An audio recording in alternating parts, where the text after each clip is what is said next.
ଦେଖନ୍ତୁ ଆଜି ନୂତନ ଭାବରେ ସମଗ୍ର ଭାରତ ବର୍ଷର ଶ୍ରମିକ ମାନଙ୍କୁ ଅଧିକ ରୋଜଗାରକ୍ଷମ କରିବା ପାଇଁ ଏକ ନୂତନ ବିଲ୍ ଆସିଛି।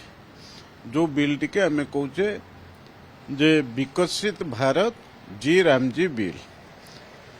तेणु से बिल अनुसार जो माने ग्रामीण निश्चित कर्म नियुक्ति योजना रे काम करिवे से माने 365 दिन रु 100 दिन रो काम पाइबा परिवर्ते 125 दिन रो काम पाइबे। एवं ये बिल रे अनेक परिवर्तन मध्य अणा जाइए। से परिवर्तन आधार रे को माने प्रकृति स्किल्ड वर्कर हेबे, सेमी स्किल्ड वर्कर हेबे, अनस्किल्ड वर्कर हेबे ता मध्य स्थिरीकृत होइके काम होबो। तेणु गोटे कथा आसुची जे महात्मा गांधी को नाम जोटा आमर कह जाउथला महात्मा गांधी ग्रामीण निश्चित कर्म नियुक्ति योजना सेथिरे जी राम जी सेथिरे जोग कराइছে। ता अर्थ आमे ग्रामीण रोजगार आजीविका मिशन एवं मूल कथाटी जे भारत वर्ष को विकसित करिया पई आमे किभली भाबरे समस्त को स्वावलंबी करिबा यार मूल उद्देश्य। एवं जो भली भाबरे ये ग्रामीण निश्चित कर्म नियुक्ति योजना बा नारेगा योजना रे राज्य सरकार एटा केंद्र सरकार समुदाय योजना होथिबा कारणरू एवं 90-10 रेशियो रे अर्थ कारोबार होथिबा कारणरू विभिन्न राज्यर सरकार माने ये काम को ठिकाना भावरे न दौथिबा कारणरू एथिरे अनेक व्यवस्था करा जायछि।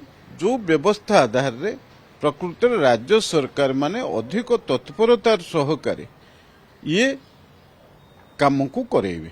तेणु सही उद्देश्य रे बिल टे आसीछि।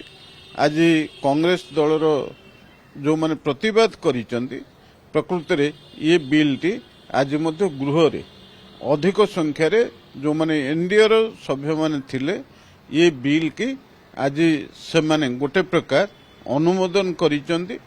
तेणु से दृष्टिकोण ये जो विकसित भारत जी राम जी बिल निश्चित भाव में पास होबार किसी असुविधा नहीं।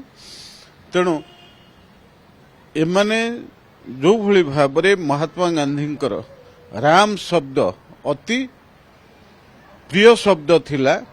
तेणु से आधार रे ये बिल टी को मध्य बना जाइछि। देखंतु पूर्वरु हमर ए जो सरकार ए जो महात्मा गांधी को नाम अनुसार ये जो नारेगा योजना टी चली से सरकार मध्य पाखापाखि 2,30,000 कोटी टंका पर्यंत एथिरे लोक माने यही आईन अनुसार जो बिल जो एनआरजी काम होइछि।